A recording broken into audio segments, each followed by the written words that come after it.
Jadi ada upaya untuk menggeser orang-orang yang menentang Jokowi di internal PDIP. Kan kita tahu semua bahwa internal PDIP itu sebetulnya terbelah gitu kan. Betul. Terbelah soal sikap terhadap Jokowi gitu. Pak, ada upaya Jokowi masuk lewat orang-orangnya untuk menggeser posisi elit partai di PDIP, yakni lewat sekjen gitu, untuk menggeser sekjen. Golkar sendiri kan juga kehilangan banyak ya pada pilkada 2024 ini. Banyak yang cerita, Pram. Kekalahan ini cukup membuat banyak orang kesal lah di Golkar sendiri. Pada Bahlil. Pada Bahlil. Setelah Prabowo mengungkapkan keinginannya untuk mengembalikan pilkada lewat DPRD gitu ya.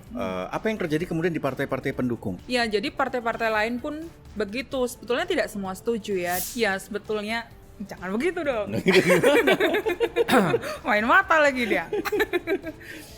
Sejak di Kawatin agak berbeda ya. Kenapa? Cara ngomongnya. Sakit deh. Oke, itu kan di Gerindra ya. Dan Prabowo sikapnya sudah jelas gitu. Tapi Prabowo udah nggak lobby-lobby ke ketua umum partai lain gitu, mendiskusikan mungkin soal rencana untuk menggelar pilkada secara tidak langsung? Biasa aja dong mukanya, jangan intimidatif No, gitu. intimidatif. Jangan begitu. Nah, terus gimana coba? Mukanya mau mincing itu intimidatif. Dari dulu gitu. begini mukanya.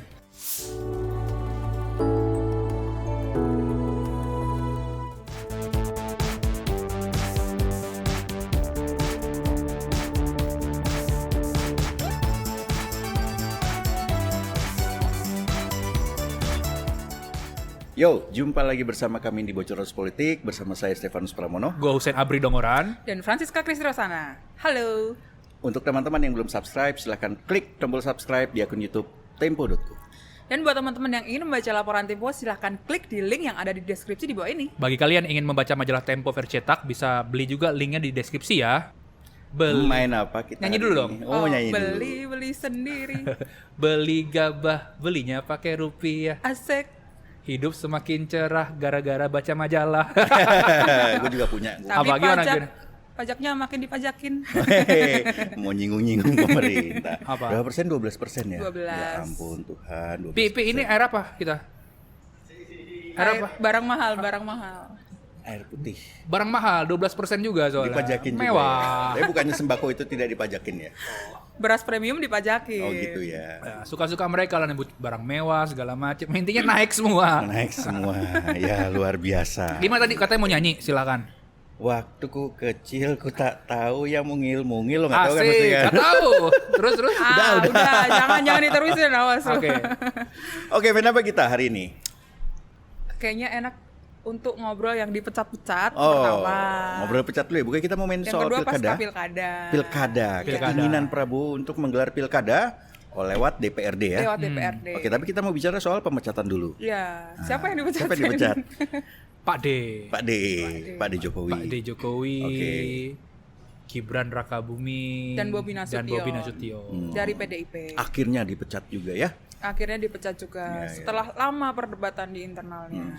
Oke, gimana ceritanya? Kita mulai dari Husein dulu ya. Yes. Pemecatan Jokowi. Pemecatan Jokowi. Jadi hari Senin 16 Desember 2024 PDIP akhirnya mengeluarkan surat pemecatan ya, surat pemecatan kepada 27 kader PDIP. Ya.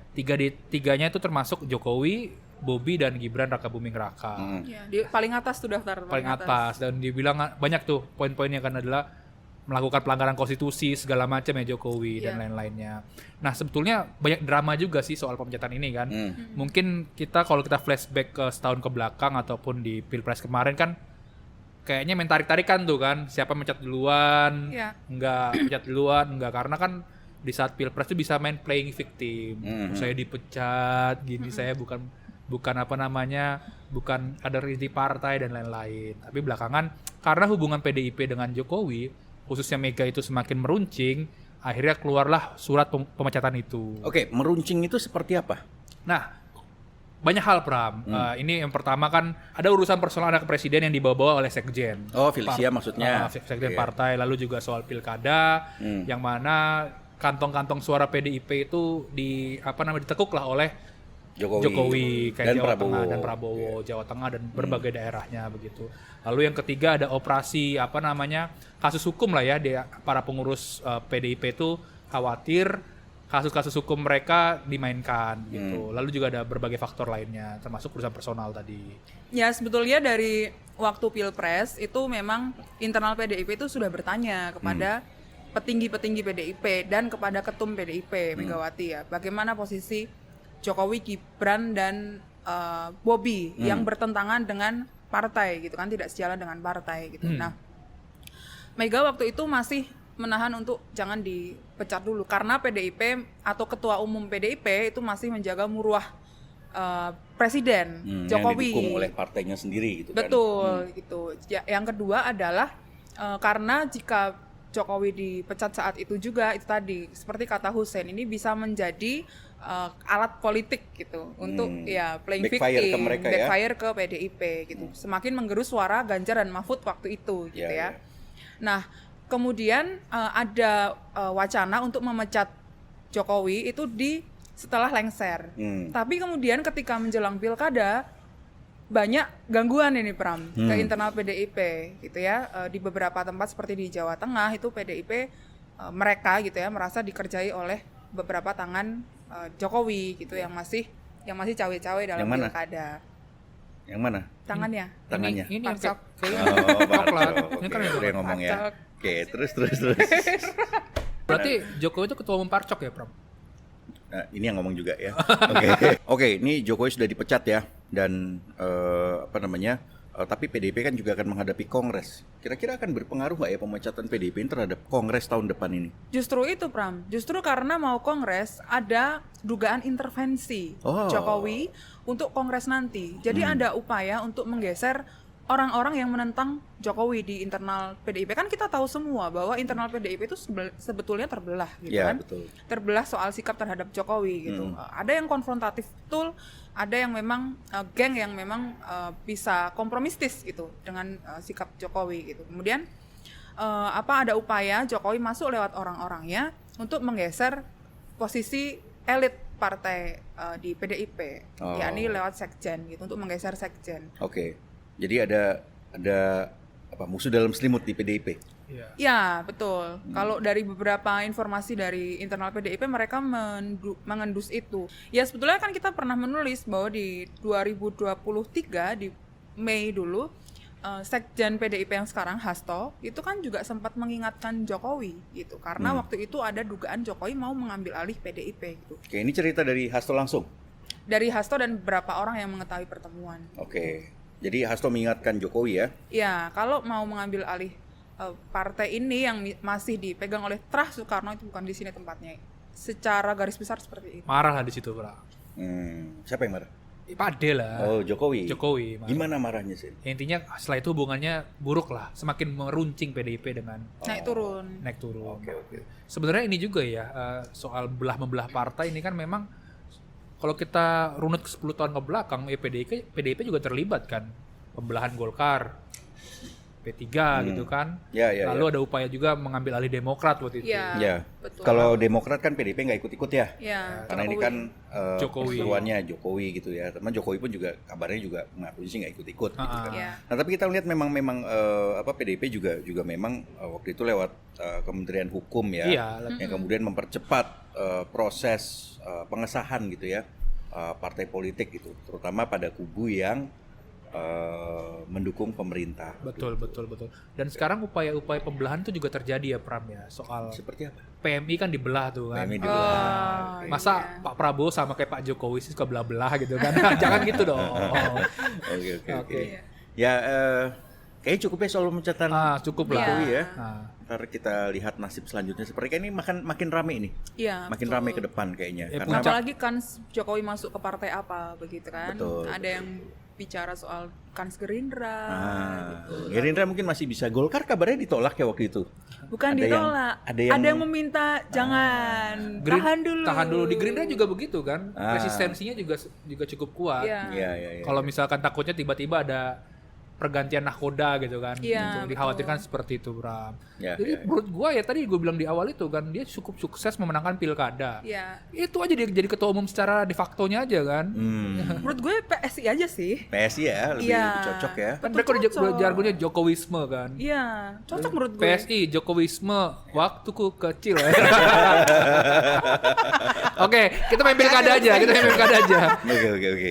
Sip, kita sekarang main ke pilkada. Oke. Iya. Kan main course-nya nih.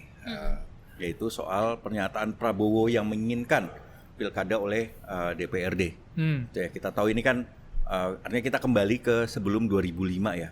Pilkada langsung pertama kan 2005. Iya. Ya, dan ada apa di belakang sikap Prabowo ini? Iya. Pram, sebetulnya kita flashback lagi ya. Tadi bilang flashback 2005 kan, itu pemilihan langsung pertama kali ya. Keinginan untuk mengembalikan pilkada ke DPRD itu lewat kursi DPRD itu kan sudah pernah muncul tahun 2014. Iya. Yang mana inisiatornya adalah Gerindra yang dipimpin oleh Prabowo Subianto yang kalah dalam pilpres. Gue dengernya kalap atau Kalah dalam pilpres. Kirain kalap. Oke, terus. Dan itu sengaja loh dan ya. Enggak, gue dengernya kalah beneran. dan PDIP kan waktu itu kan lagi bersatu tuh Gerindra. Ya tadi kan sejarahnya seperti itu ya Pram di 2014. Nah, ini kembalilah mengulang sejarah karena kan sejarah itu terus berulang. Belum tentu berulang sih. Ya tapi lanjutkan. Jadi filsuf begini kita.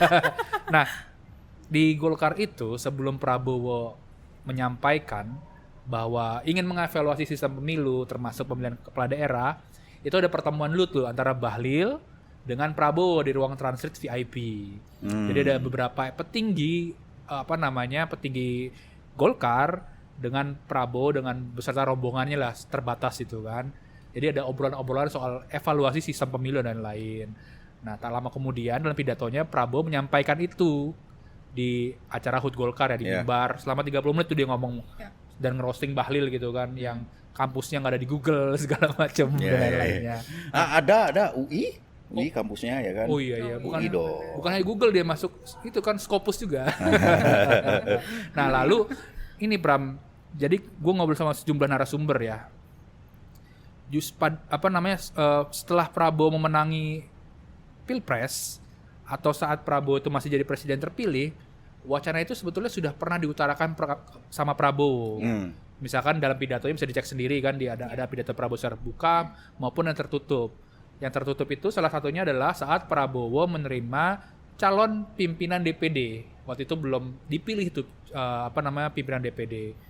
Ketemu di situ juga dibahas soal ingin mengevaluasi soal pemilu karena cost-nya ini atau uang yang keluar ini besar sekali termasuk pilkada. Begitu.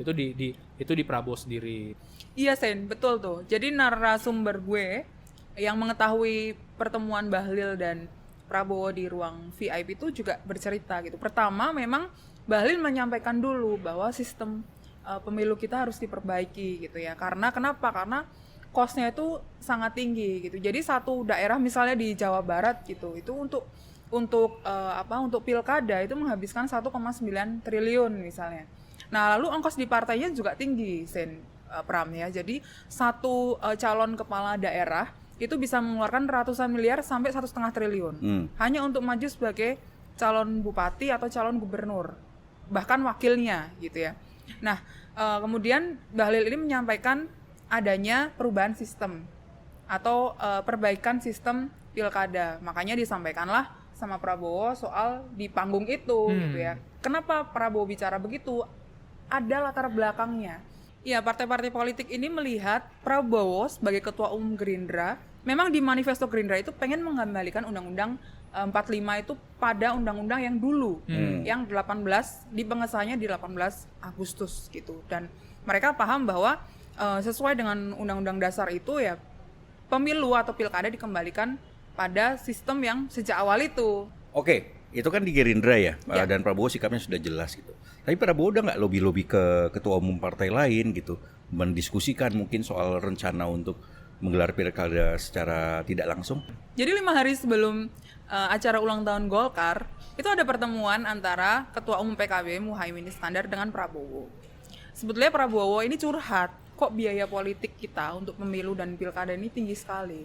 Gitu ya, dilihat dari APBN yang keluar, APBD yang keluar, dilihat dari ongkos partai gitu. Kemudian Muhaimin menyampaikan bahwa PKB itu sudah pernah mengusulkan beberapa kali, bahkan menjadi amanat muktamar gitu ya, untuk mengusulkan kepada pemerintah ada perbaikan mekanisme dan sistem pilkada dan pemilu gitu, pemilu secara keseluruhan. Untuk khusus pilkada, PKB ini menyarankan khusus pilkada gubernur itu dikembalikan ke DPRD. Karena perpanjangan tangan pemerintah pusat kan. Ya, dan kenapa? Karena ini tidak mengurangi hak demokrasi menurut PKB. Kenapa? Karena posisi gubernur ini kan antara gitu ya, atau penjembatan antara pemerintah pusat dan pemerintah daerah atau pemerintah tingkat 2 gitu. Artinya dia tidak memegang secara langsung rakyat, tidak punya hak untuk hak komando terhadap rakyat gitu. Pemerintah tingkat 2 tuh istilah Orde Baru Orde Baru banget ya. gitu. Kabupaten kota. Kabupaten kota. Bukannya sekarang Rasa-rasa. tapi Apa? rasa-rasa. Sekarang apa? Rasa-rasa. Rasa Orde Baru. Betul. Oh, gitu. Bener Oke, kan, oke, Sen? oke. Rasa lama, tampilan baru-baru gitu. Apa sih maksudnya? Ya udah, lanjut dulu lah, back to topic. Nah, Pramca, tadi kan Cica udah cerita tuh di PKB seperti apa. Ya. Nah, tanggal 10 Desember hari Selasa atau beberapa hari sebelum UT Golkar itu puncak acara UT Golkar, itu ada pertemuan tertutup tuh antara pengurus DPD tingkat 1 Golkar dengan DPP dan ada Bahlil juga di situ. Nah, di situ istilahnya banyak yang curhat-curhat tuh soal pilkada ini kok rasanya berat banget soal uangnya gitu ya, mahal banget. Iya. Lalu juga mereka ya intinya dari Golkar itu meminta mengevaluasi pilkada kalau bisa dikembalikan lagi melalui DPRD. Ya, Jadi ini secara apa ya Pram ya, secara real politik segala macam sudah berjalan kan. Tak dengan lalu sinyal atau hints dari Prabowo yang mengamini keinginan-keinginan para partai-partai ini. Iya. Gitu. Betul. Oke, cuman kalau kita melihat kan Golkar sendiri kan juga kehilangan banyak ya pada Ya. pilkada 2024 ini. Berapa sih datanya, Sen? Dalam pidato HUT Golkar itu kan Bahlil juga ada mengakui itu dia bahwa kalah dalam pilkada. Yang menang pilkada adalah Gerindra, Iya. lalu Golkar kedua begitu. Nah, banyak yang cerita Pram, kekalahan ini cukup membuat banyak orang kesal lah di Golkar sendiri. Pada Bahlil? Internal Golkar. Pada Bahlil. Bukannya dari dulu ya? Ya tambah-tambah begitu Tambah-tambah, kan. oke. Nah, Enggak, ini kan kita kan berdasarkan apa yang disampaikan oleh narasumber betul, kita betul, ya. betul, Ya, betul. Oke, Misalnya terus? nih kayak tadi kayak ada kursi gubernur gitu ya, yang dulu sekitar 14, sekarang tinggal 6. Nah, belum lagi tingkat kabupaten kota juga yang banyak rontok lah, kursi kepala daerahnya begitu. Dan di daerah strategis juga ya, Ya daerah Sen? strategis, contohnya Jawa Barat, Banten. meskipun di Jawa Barat itu wakil gubernurnya dari Golkar kan. Iya. Banten yang selama ini menjadi basis masanya Golkar juga itu juga diambil lah sama Gerindra begitu. Iya. Dan Jakarta. Murah hati ya Golkar ini ya. Bukan murah hati kan, ini kan gacha juga. Ketum gacha. Nah, Jawa Timur mereka nggak terlalu fokus karena memang itu istilahnya cepat peralihannya Pram. Tahun sekian bisa jadi basis masanya Demokrat, Oh iya. Ya. PDIP, PKB, Dinamis ya. lah Iya, di sana betul. begitu. Ya makanya ya udah karena kalah dalam pilkada dan lain-lain muncullah wacana ini. Dan di internal Golkar sendiri itu sempat ada pembahasan bahwa hasil pilkada ini menjadi bahan evaluasi beberapa orang untuk mengoreksi atau mengevaluasi kebijakan-kebijakannya Bahlil Iya. atau posisi Bahlil sebagai ketua umum ini bisa dievaluasi lah dari hasil pilkada. Ya di eranya Erlangga kan kalau misalkan ada goncang-goncangan adalah Erlangga menurunkan kursi DPR RI Golkar gitu kan. Iya. Mungkin nanti kalau misalkan ada goyang-goyang Bahlil pakai itu kan, kepala daerah Golkar berkurang dan lain-lain. Iya. Tapi ada menarik juga Pram. Kemarin ada cerita juga orang Golkar. Lu perhatiin deh kader-kader murni Golkar yang maju sebagai cakada calon kepala daerah itu justru banyak yang kalah. Jadi yang menang itu ya kalau nggak pindah partai ataupun Iya. koalisi gitulah Pram di daerah. Nah, itu sangat membuat mereka khawatir. Tadi di 2029 itu kursi DPR RI dari Golkar bisa menurun dari 102 ya bisa turun 10% atau berapapun lah begitu. Ya, masih panjang ya, masih segala kemungkinan. Masih 5 masih tahun, terjadi, ya. masih 5 tahun lagi sih, Ya, masih betul, banyak. betul. Iya. Nah, setelah Prabowo mengungkapkan keinginannya untuk mengembalikan pilkada lewat DPRD gitu ya, apa yang terjadi kemudian di partai-partai pendukung? Tadi kan Golkar mendukung. Iya. Nah, partai lain seperti apa? Ada nggak yang menolak? wait and see, Pram. Jadi gue mengumpamakan ini seperti orkestra musik ya.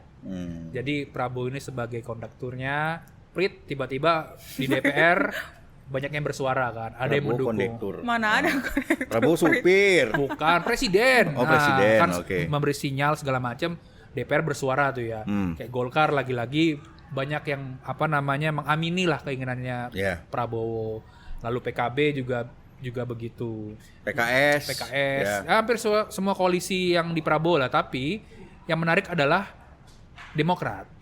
Demokrat kan sejarahnya 2014 itu menolak Mengeluarkan Perpu. SBY mengeluarkan Perpu. Yeah. Intinya dia menolak pilkada itu dipilih kembali melalui DPRD. Yeah. Nah, di Demokrat sendiri itu wait and see juga, Pram.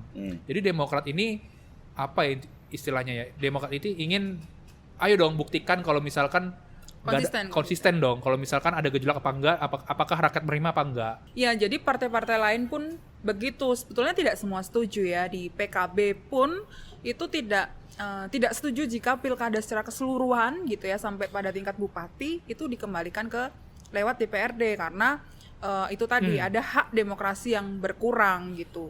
Begitu juga dengan di Golkar. Nah, ketua-ketua fraksi di DPR itu sudah memperingatkan ke anggota-anggota fraksinya gitu untuk tidak terlalu konfrontatif atau tidak terlalu frontal bertentangan dengan pernyataan presiden gitu. Jika ingin memberikan opini yang berbeda gitu, itu pertama sebaiknya harus diapresiasi dulu pernyataan presiden. Yang kedua, bahasanya itu bukan kami menolak gitu, tapi memberikan opsi. Itu membuka peluang atau membuka opsi untuk dikembalikan ke lewat DPRD tapi melalui kajian. Di monitoring banget lah Pram soal pernyataan-pernyataan anggota DPR ini. Ya. Begitu. Dan memang secara kajian itu belum ada sama sekali soal evaluasi sistem pilkada tadi ya. Artinya mengembalikan pilkada pada DPRD. Tapi kajian untuk mengevaluasi sistem atau mengevaluasi pelaksanaan itu sudah akan dilakukan oleh Kemendagri di Januari nanti, Pram. Sen. Ini ceritanya dari situ ya, Wamendagri ya, Cak ya? Betul, jadi gue sama Egy waktu itu ya wawancara Bima Arya tuh sebagai wakil Menteri Dalam Negeri gitu. Dan sebetulnya Bima Arya sendiri waktu sebelum dilantik sebagai wakil menteri itu diundang ke rumah Prabowo di Kertanegara. Ada 2 tugas memang yang disampaikan Prabowo kepada Bima Arya waktu itu. Yang pertama adalah dia diminta untuk mengurusi Papua atau konsentrasi pada Papua. Yang kedua soal evaluasi sistem dan pelaksanaan pemilu pilkada gitu. Pemilu dan pilkada gitu. Yang pertama soal pelaksanaan pemilu serentak gitu. Apakah itu efisien atau tidak gitu. Lalu yang kedua soal mahalnya ongkos politik pilkada dan pemilu gitu ya. Pemilu itu pilpres dan pileg karena membutuhkan biaya yang sangat besar tadi. Saat itu kemudian Kemendagri belum membuat kajian khusus, tapi kemudian membuka diskusi dengan beberapa organisasi masyarakat atau dengan LSM gitu ya, misalnya dengan Perludem gitu. Perludem memberikan masukan, beberapa masukan gitu.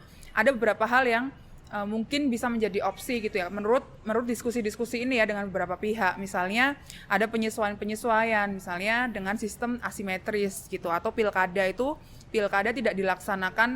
tidak semua dilaksanakan secara langsung gitu di daerah-daerah khusus gitu, di daerah-daerah yang kota gitu dilaksanakan pilkada langsung, tapi berbeda halnya dengan yang di daerah-daerah. Gue tambahin juga nih, kan tadi kan Cica dari segi pemerintah ya. Kemarin gue juga ngobrol sama pimpinan di Balik ya, dan beberapa anggota DPR cerita memang di saat pengesahan prolegnas prioritas itu program legislasi nasional, prioritas itu adalah yang akan dibahas di 2025 nanti. Itu Komisi 2 sebetulnya tidak mengajukan untuk merevisi undang-undang partai soal partai politik, pilkada dan pileg lah. Gitu, Nah, pokoknya itu omnibus paket istilahnya ya. omnibus RU politik lah istilahnya begitu ya, Pram. Nah, karena mereka ingin fokus merevisi undang-undang lain begitu. Tapi karena tadi di Komisi 2 itu tidak mau membahas itu, ditariklah sama Balik nih, Badan Legislasi DPR RI begitu. Nanti pembahasannya akan di sana dan sudah masuk di prolegnas prioritas. Tapi kalau kita lihat sejarahnya ya, track recordnya, Balik ini kan ruang tertutup ya, Pram. Jadi kayak misalkan berbagai macam undang-undang istilahnya kalah tuh cuci express laundry gitu kan. Gitu ya. Ya kan 24 jam. Itu dia. Cepet ya. Cepat Iya. ini tiba-tiba ya nanti jadi bahan barangnya kita nggak tahu juga Kak, karena Iya. minimal sangat minim untuk ada diskusi ke publik begitu Iya. kan.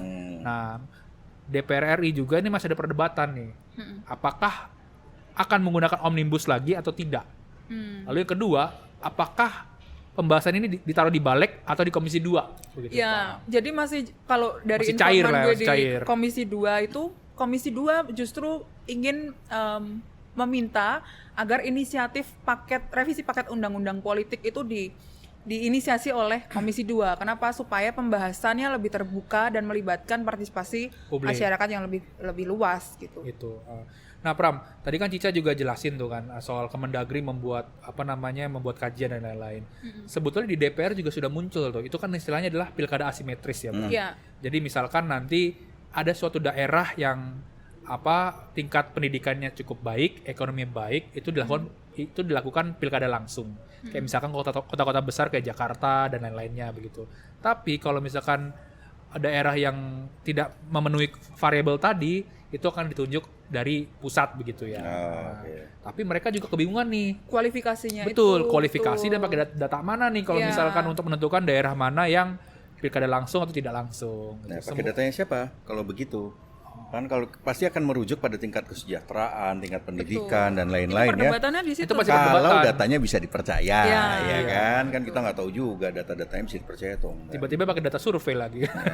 Bisa jadi ya kan. Kenapa enggak kan? Ntar lagi tingkat kepuasan meningkat ya kan. Jangan-jangan 12% itu dari survei itu ya kan. Oh, Enggak lah ya. 12% 20% apa PPN? PPN. Kalau 16% kan gancar ya. Oke, ini berarti kan kita melihat ini sudah berancang-ancang nih ya. Iya. Iya. Pemerintah ini sudah berancang-ancang supaya pilkada berikutnya yaitu 2029 berarti kan. Iya. Itu akan digelar lewat DPRD, entah yang mana gitu kan. Iya. Entah gubernurnya atau Sampai bisa bawah. jadi sampai ke Kabupaten kota. kabupaten kota juga gitu. Nah, sekarang ada nggak sih perlawanan di DPR sendiri? Ada. Dari PDIP sudah menyampaikan itu. PDIP sekarang terdepan nih pokoknya kalau untuk bertentangan dengan pemerintah. Oh, Ya, tapi secara realitas politik dia sendiri kan. Iya. Nggak mungkin Iya. dia kalau walk out pun barangnya tetap jadi, Bang. ya. Ya, memang di PDIP terjadi diskusi setelah Prabowo menyampaikan pernyataan di ulang tahun Golkar. Diskusinya tuh lewat grup WhatsApp gitu. Mereka belum rapat tatap muka gitu. Nah, Ini diskusi itu lu dapat cerita dari pengurus DPP. PDIP, ha? Ya. Terus Pengurus DPP itu cerita bahwa sikap kita akan seperti apa. Nah, PDIP sendiri sebetulnya tidak setuju dengan pilkada yang lewat DPRD. Kenapa? Karena secara konstitusi itu melanggar hak demokrasi rakyat gitu ya. Itu yang pertama. Yang kedua, ini nanti akan menguntungkan partai-partai penguasa saja. ya. Gitu. Apalagi mereka ini kan PDIP di DPR itu kan hanya berapa belas persen gitu kan, hanya 16% gitu. Dan ya mereka kalah suara. Pun sampai tingkat bawah kemungkinan mereka juga akan kalah suara gitu. Jadi mereka menyatakan bahwa mereka menolak dengan sistem revisi yang seperti itu. Kayaknya tempurnya bakal panjang nih dengan PDIP ya. Tapi PDIP Iya. kan justru agak anomali ya, Pram. Ingat nggak waktu ada wacana ingin mengubah sistem pemilu dari terbuka Ya, dan tertutup? tertutup dan terbuka ya. PDIP justru inginnya tertutup kan. Ya. Nah, Ya. itu dia. Sekarang ya karena berbeda posisi aja dia kan akhirnya menolak pilkada itu dikembalikan ke DPRD lagi begitu. Ya sebenarnya semua partai punya hitung-hitungannya kalau Iya. menurut gue ya. Mana yang kira-kira akan menguntungkan mereka gitu. Dan itu juga banyak faktornya. Mulai dari dulu itu ada cara pembagian kursi. Nah itu kan semua sudah dihitung sama partai-partai. Kalau pakai cara A, ini kami akan dapat berapa kursi. Kalau pakai cara B, kami akan dapat berapa kursi. Ini semua dihitung. Dan tentu saja kalau begini caranya, itu akan mengakibatkan kekalahan mereka. Betul. Iya. Kan? Tapi kalau mereka diuntungkan juga pasti diem aja ya kan. Betul. Kurang lebih begitu kan. Iya. Diam-diam baik gitu kan. Tapi Tempo sendiri bagaimana ya Pram ya melihat ini jika nanti dikembalikan ke DPRD? Ya, pertama semua sistem ada plus dan minusnya tentu saja ya kan. Cuman kalau kita memang melihat gejala-gejala kembali ke masa Orde Baru itu kan semakin kuat ya. Ini juga salah satu indikasinya gitu loh. Nah, lepas dari plus minusnya, tentu saja kita bisa membedah sistem pemilu itu dengan atau alasan-alasan mereka gunakan lah itu dengan mengajukan alasan-alasan lain, misalnya kayak pemilu yang mahal gitu. Ya satu pemilu yang mahal itu nggak bisa lu bandingin dengan kemudian pembangunan infrastruktur, terus kemudian uangnya bisa dipakai buat bangun sekolah mungkin atau bangun apa untuk program makan bergizi gratis gitu. Nggak bisa. Ini adalah pesta demokrasi, ini adalah amanat undang-undang. Jadi nggak bisa lo bandingin ini kemudian untuk infrastruktur. Nggak. Ini memang mahal gitu loh.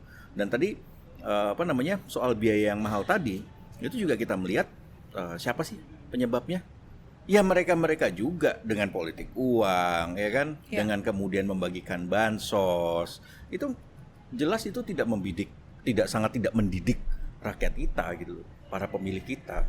Dan akhirnya mereka terbiasa untuk menerima duit gitu ya, atau sembako dan lain-lain. Nah inilah brengseknya orang-orang yang kemudian memainkan duit negara untuk membagikan bansos dan lain-lain itu tadi kan. Jokowi maksudnya?